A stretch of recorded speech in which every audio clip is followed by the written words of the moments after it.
ഓരോ മുസ്ലിമിനും ഇത്രയ്ക്ക് പൊള്ളാൻ മാത്രം ആരാണ് സയ്യിദ് ഹസൻ നസ്രുള്ള? ലോകത്തിനു വേണ്ടി എന്ത് നന്മയാണ് ഈ തീവ്ര ഇസ്ലാം മതവിശ്വാസി ചെയ്തിരിക്കുന്നത്? ക്രിസ്ത്യൻ അർമേനിയക്കാർ, ഡ്രൂസ്, പലസ്തീനികൾ എന്നീ വിഭാഗങ്ങളെല്ലാം കഴിഞ്ഞിരുന്ന ബെയ്റൂട്ടിലെ ഒരു ദരിദ്ര കുടുംബത്തിൽ 1960-ലാണ് നസ്രുള്ളയുടെ ജനനം.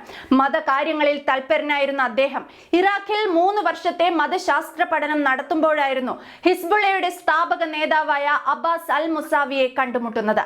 ഇസ്രയേലിന്റെ ലെബനൻ അധിനിവേശത്തിന് പിന്നാലെയായിരുന്നു സംഘടനയുടെ രൂപീകരണം. ക്ലാസിക്കൽ അറബിയിൽ ശക്തമായ പ്രാവീണ്യമുള്ള നസ്രുള്ള മികച്ചൊരു പ്രഭാഷകൻ കൂടിയായിരുന്നു. ഇസ്ലാമിക നിയമങ്ങളെ അടിച്ചേൽപ്പിക്കുന്നതിൽ തൽപരനല്ലാതിരുന്ന മിതവാദിയായിട്ടായിരുന്നു നസ്രുള്ള കണക്കാക്കപ്പെട്ടിരുന്നത്. 2014 ശേഷം പൊതുപരിപാടികളിൽ നസ്രുള്ള പങ്കെടുത്തിട്ടില്ല. പകരം ടെലിവിഷൻ സ്ക്രീനിലൂടെയായിരുന്നു തന്റെ അനുയായികളുമായി ആശയവിനിമയം നടത്തിയിരുന്നത്. ഇസ്രയേലിനുള്ള മുന്നറിയിപ്പുമായി